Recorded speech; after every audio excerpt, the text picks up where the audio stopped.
একটি প্রশ্ন, আপনি কি জানেন এমন একটি দোয়া আছে যা একজন পথহারা মানুষকেও আল্লাহর পথে ফিরিয়ে আনতে পারে?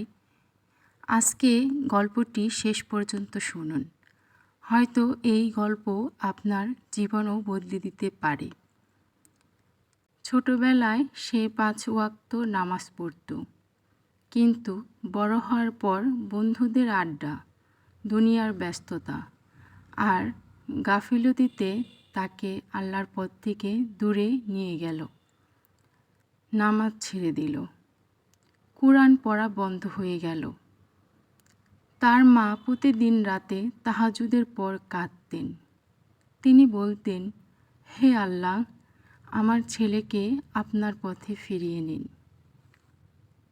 একদিন কাজ শেষে বাড়ি ফিরছিল রাফি। হঠাৎ সে একটি জানাজার সামনে পড়ল। একই বয়সী একজন যুবকের মৃত্যু। লোকজন বলছিল, আজ সে চলে গেল, কাল আমাদের পালা।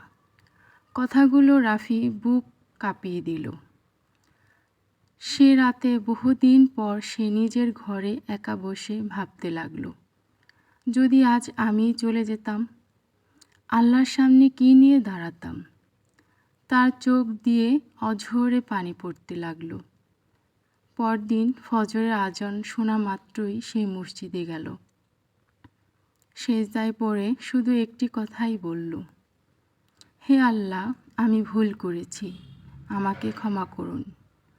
সেদিন থেকে তার জীবন বদলে গেল। সে আবার নামাজ শুরু করল, কোরআন পড়তে লাগলো, মাকে সম্মান করতে লাগলো, হারাম কাজ ছেড়ে দিল। তার মা সেজদায় কেঁদে শুধু বলল, আলহামদুলিল্লাহ।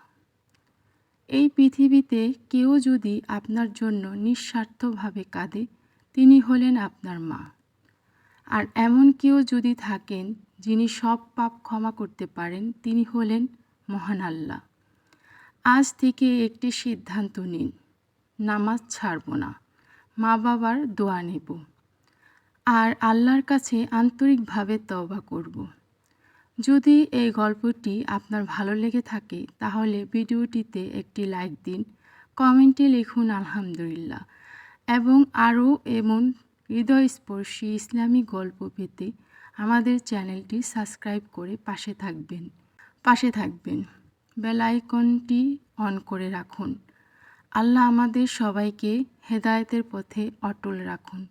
আমিন।